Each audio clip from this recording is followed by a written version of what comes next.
Hello and welcome, my friends, to another The Flying Kick Unscripted. I am Savino as always, and today we will take a look at the newly announced Rushing Beat X from City Connection. This game, if you are not aware, is a follow-up to the Super Nintendo series Rushing Beat, better known here in the West as Rival Turf. Yeah, that's what you got with an unscripted video. Rival Turf, Brawl Bros, and Peacekeepers. Rushing Beat X will be released next year, but we don't have too much official information about the game.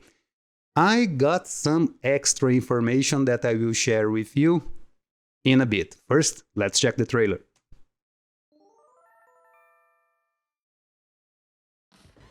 A virus labeled as the Jokal incident multiplies the physical capacity of a body when contracted. 3 years later, a new incident. The cyber clone incident broke out in a replica city. And 1 year later again, the battle against the Zekas and cyber clones is about to begin. Are they walking on the path to destruction? Or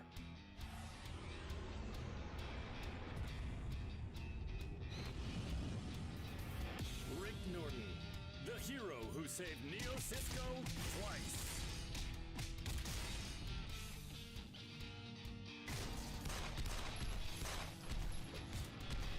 Douglas Build, a police sergeant and wrestler, ex-villain.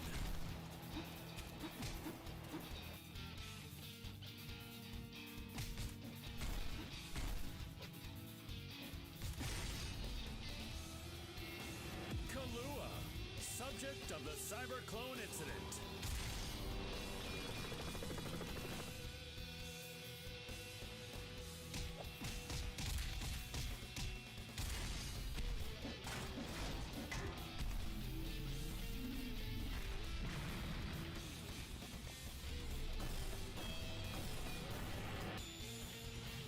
Rushing Beat X. So yeah, that was the trailer, and now let's take a quick look here. The game, as you can see, is in 3D with a cel shading look. Honestly, in my opinion, it doesn't look that good. I don't like it. I don't like the visuals, but the combat looks solid. Take a look at that. There's some cool moves. There's a nice move here where Build throws the guy up and look at him. Take a look. This is awesome. And this is one cool thing that I think 3D beat 'em ups can take advantage of. You can have a lot of cool animations and cool details that otherwise would be very hard to do in 2D. But the animation in this game looks pretty janky. And everything looks like a bit low res, I guess. Yeah. Take a look at this car in the background.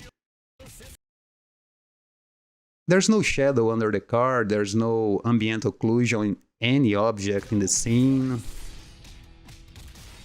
Yeah, it looks a little cheap.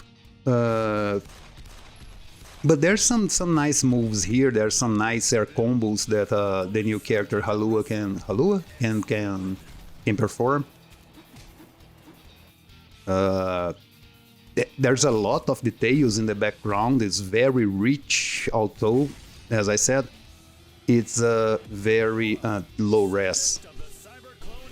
Yeah, she has some nice aerial combo. Right now, take a look. Yeah, that looks awesome. That seems to feels great. But yeah, this. You know, guys, I'm not a huge graphics whore, but some some care with your presentation can go a long way. But let's talk about the combat. The game seems to have a interesting combat. There's a lot of combo possibilities scenes. There are a lot of breakable objects in the background. I will show to you here. You can throw enemies. Let's just put a little bit forward here. Where is the background scenes? Jesus, I'm terrible at this. Yeah. Where it is. Yeah. Yeah, I'm starting talking Portuguese. Here. Yeah, you can see you can break objects. There's something interesting because you can break objects in the background and use them as weapons. There's small arrows indicating what you can grab too. Here, you see Bill throws the guy in the lamppost breaks, and as soon as it falls, you can see this pink square indicating that you can pick it up and use that as a weapon.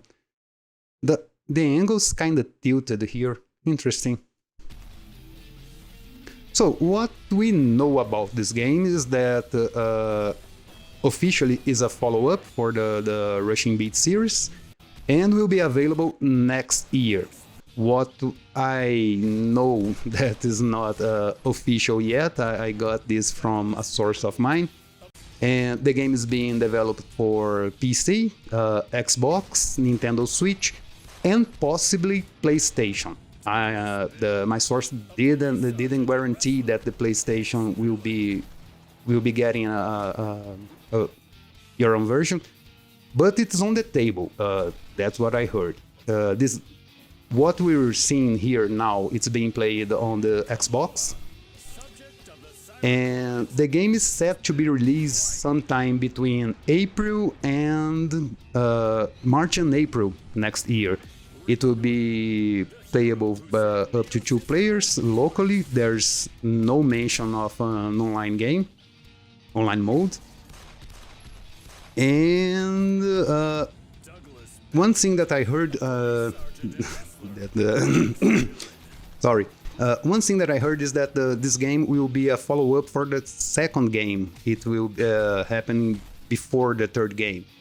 So that's why we won't see any characters from the third game. We will have all the characters from the second game: Norton, Build, Lord J, Kazan, and Wendy, and the newcomer Kalua. That's what I heard. And another interesting thing: this game will have some small RPG elements. You can level up, you can pick up skills. And between levels, there will be a mini game called, if I'm not mistaken, Food Fusion, where you will get some items, food items that you find in the level, and you can mix them up to create better foods that will give you some enhancements, some upgrades on your skills, that sort of thing. It's interesting. It's something to do between levels, I guess. Probably it will give some random aspect to the game. Yeah, overall it seems interesting. Overall it seems an interesting game. I'm waiting for it. I just wanted that they improve the visuals. It's this is after Streets of Rage 4. This is after Mayhem Brawler. I mean, those are hand draw, but there's no excuse to have a game that looks so poor. But anyways, I just got a message here with some images that apparently is not really available. That's what I'm reading here on the email. I will post these images on my site. I made a small article about this game with everything I said here in better English. But I will update the post with the images. Yeah, looks... Oh, these images are very... Jesus. These images are 640 by 360. Oh my god, they are pretty small. Okay, I won't take too much time from you guys. Tell me in the comments what you think about the game. Are you expecting for it? Are you looking for it? Or it will be a pass for you because, yeah, it looks cheap. But anyway, take a look on the description so you can see the images on my site. The link will be there, as I said. And other than that, I hope you all have an awesome day. And remember, keep it up.